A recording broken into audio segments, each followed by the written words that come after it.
Bien, bonjour à tous. Alors cette vidéo est importante, il y en a qui vont se prendre pardon, un peu la tête avec ça. On va voir comment on gère les jetons, les tokens, qui sont basés sur l'Ethereum, c'est-à-dire sur l'ERC20. Alors tout ça vous paraît peut-être un peu complexe, rassurez-vous. La vie d'une ICO, enfin la vie d'une ICO, la vie d'une crypto elle est simple, c'est qu'au départ vous avez ce qu'on appelle une ICO. Une ICO, c'est là où on va constituer la monnaie. On va faire en fait un crowdfunding sur l'ICO, pardon, donc un appel de fonds, pour constituer la monnaie. Bien, pendant cette phase d'ICO, la crypto-monnaie en elle-même n'existe pas. Elle est en constitution. Donc vous avez ce qu'on appelle des tokens avec des smart contracts. Bon, je ne vous expliquerai pas ça en détail, ce n'est pas le sujet du jour. Ce qui m'importe aujourd'hui, c'est de vous expliquer comment on gère ces tokens à l'extérieur des portefeuilles des gens qui la créent. C'est-à-dire que si vous restez avec vos tokens sur un portefeuille sur le web appartenant à une société, vous prenez le risque à un moment donné de pouvoir les perdre. Donc, euh, généralement, une société sérieuse qui va vous faire une ICO va vous demander votre adresse publique Ethereum si c'est de l'ERC20 pour pouvoir vous balancer vos tokens dans votre wallet. Alors comment ça fonctionne? Vous allez aller sur myetherwallet.com, il n'y a rien de compliqué là-dessus, vous allez créer un nouveau portefeuille. Alors il y a plein de solutions pour gérer MyEtherWallet. Personnellement, je le gère avec ce qu'on appelle un ledger. Un ledger, c'est un portefeuille externe, c'est un peu comme une clé USB qui me permet de pouvoir avoir la totalité de mon portefeuille sur moi, jamais sur Internet. Alors jamais sur Internet, c'est faux, parce que quand je m'y connecte, il est bien connecté sur Internet. Bon, ceci étant dit, c'est une des solutions. La solution préconisée par MyEtherWallet, c'est de le faire avec un smartphone. Donc de télécharger l'application MEW. Alors il vous explique des tas de choses, vous en moquez, vous faites next, enfin vous lirez ça, hein. What is the blockchain, si vous voulez savoir, vous verrez. Je ne vais pas vous faire le détail là-dessus. On va aller jusque là. Donc voilà, on va aller sur Get a New Wallet. Alors, première chose qu'il vous conseille, c'est de vous servir du smartphone. C'est aussi ce que je vais vous conseiller. Et puis en dernier, je vous conseillerais le Ledger, mais je veux dire, pour démarrer, c'est bien d'avoir le smartphone parce que c'est plus protégé que par un fichier de clé ou par une phrase mnémotechnique. On va, ceci étant dit, le démarrer par un fichier question de clé, uniquement parce que ça va me permettre de vous expliquer comment on récupère les tokens. Ce n'est pas la création du portefeuille qui m'intéresse, c'est vous expliquer comment on le gère derrière. Donc on va créer ça avec un mot de passe. J'espère que je ne me suis pas trompé. Strong, c'est pas mal. Save my store. Donc je peux sauvegarder mon fichier de clé. Donc je vais le télécharger et je vais aller le mettre n'importe où, c'est pas un problème. Je vais le mettre, enfin pas n'importe où, mais je vais le mettre ici dans Crypto. Je vais mettre là. Tac. Voilà. Access my wallet. Et donc là, j'ai créé maintenant mon wallet. Donc il va me demander de l'ouvrir. Et pour l'ouvrir, je vais prendre du software, puisque j'ai sélectionné Kestor File. Donc je vais faire ça, je vais continuer, je vais aller chercher là où je l'ai mis. Merde, pardon, c'est ici, c'est dans Crypto. Et je trouve, bien sûr, comme j'avais des tas de trucs, c'est celui-là, c'est celui du 26 avril. Et je vais ouvrir. Là, il va me demander mon mot de passe. Je ne sais plus ce que j'ai mis, je crois que c'est ça.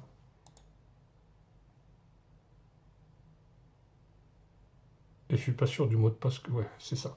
Voilà, donc là je suis arrivé sur mon portefeuille, qui m'est personnel, d'une adresse Ethereum sur myetherwallet.com. Okay, cette adresse Ethereum, ici, va gérer de l'Ether, mais également tout un tas de tokens. Vous voyez les tokens, LPB, SPB, UCH, Futur, PHGTS, PLX, FutureCoin, etc. etc. Bon. En fait, quand vous allez acheter un token et qu'on va vous le virer sur cette adresse, il devrait apparaître ici. Or, des fois, il n'apparaît pas. Alors, pour le vérifier, ce n'est pas très compliqué. Vous sélectionnez votre adresse ici. Vous allez dans Ethereum Token. Vous collez cette adresse qui est la vôtre ici et vous faites une exploration de cette adresse. S'il y a quelque chose dessus, ça va apparaître ici. Vous voyez ici, il y a marqué No Token Balance Found. Donc ça veut dire qu'il n'y a pas de token qui existent là-dessus. Donc, par exemple, pour ADV, quand on va vous envoyer vos tokens sur votre adresse que vous aurez enrichie, et c'est donc cette adresse-là que vous devez mettre, si je vais sur advertising.co, si je vais ici, login, je vais me loguer,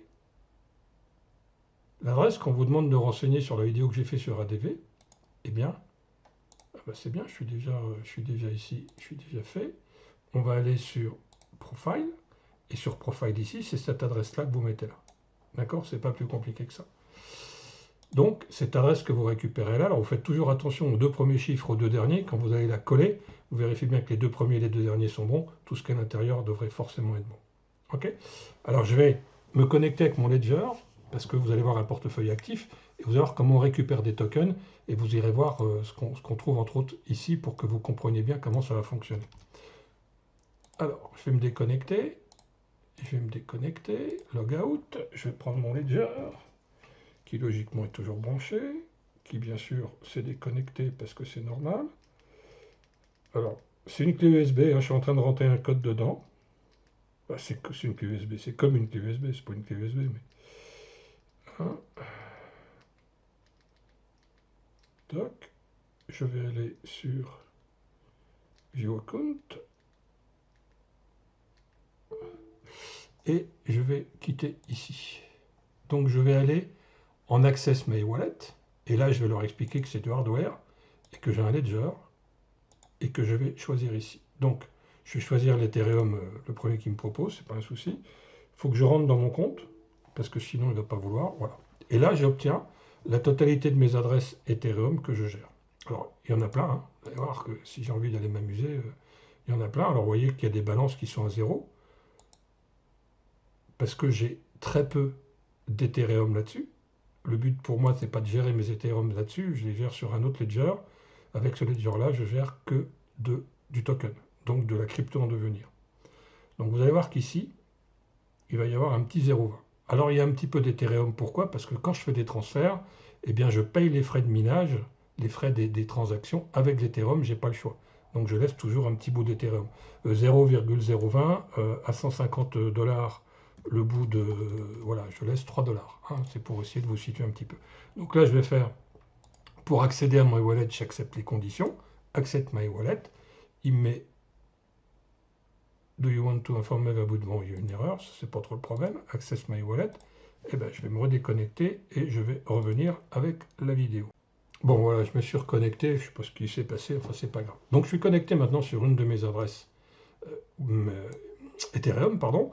Et vous voyez ici que les tokens, j'ai du LPB, du SCB, du SH, du Futur, du PGTS, du PLX, du KRL, du View, etc. Vous voyez qu'ici, il y a des petites croix, je pourrais les retirer. C'est moi qui les ai rajoutées parce qu'elles n'apparaissent pas dans mes tokens au départ. Et nous aurons peut-être le même problème avec ADV. C'est-à-dire que avant que ADVC apparaisse dans les tokens, il va être dans l'adresse, mais vous ne la verrez pas. Alors comment on va faire pour le voir?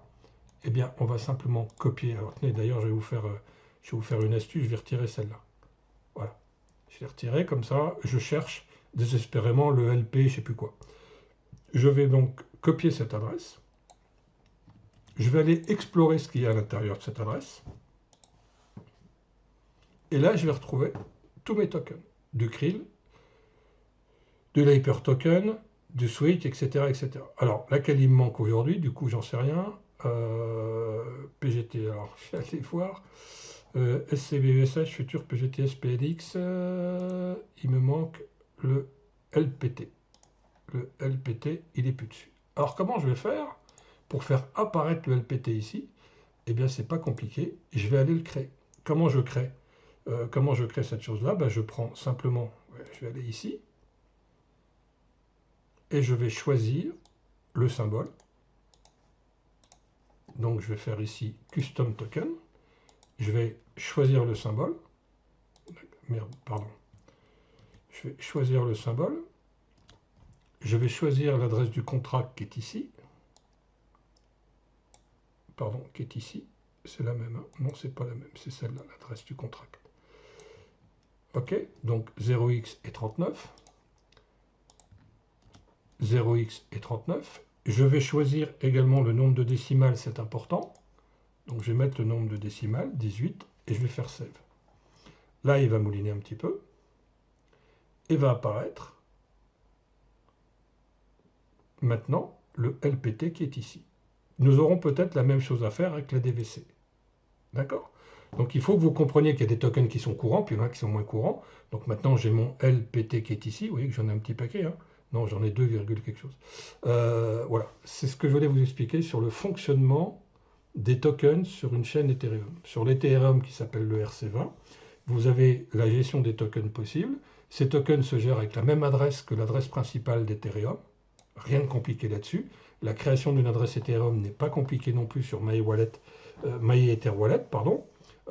Vous allez choisir le fichier comme moi, ce que j'ai fait au début, puis quand vous aurez évolué un petit peu, vous changerez, vous prendrez votre smartphone ou vous achèterez un Ledger. Le Ledger, ça vaut 75 $, donc quand on a un peu de mouvement, c'est intéressant. Si vous n'avez pas de mouvement, il n'y a pas d'intérêt de prendre un Ledger. Derrière, après, je vous ai expliqué comment on faisait apparaître le token ici, simplement en allant explorer son adresse Ethereum, d'accord, à l'intérieur de ethexplorer.io. Et donc là, je trouve tous mes tokens qui sont ici. Donc vous voyez que mes tokens ont une valeur de 333 $, parce qu'ils ont une certaine valeur quand même. Ils ont baissé de 14,06, mais ça n'a aucune importance, hein, rassurez-vous, je ne me fiche pas là-dessus. Ça, c'est des choses qui sont à plus ou moins long terme. Il y a très peu d'argent pour moi qui a été mis là-dedans, à part sur le PGTS, où là je suis en perte, mais j'ai pas de mauvais échos non plus, ni de bons d'ailleurs, j'ai des échos. Donc tout ça, c'est de la crypto sur lequel j'ai mis peu d'argent, mais qui a pour moi un potentiel. Okay. Et vous allez retrouver, alors j'en ai ici, j'en ai aussi sur un autre ledger, vous allez retrouver ça également dans les explications que j'ai pu vous donner concernant les cryptos qu'il fallait posséder en 2019, à mon avis. Voilà, je pense que c'est clair. Ne prenez votre temps, ne paniquez pas, il n'y a rien de compliqué là-dedans.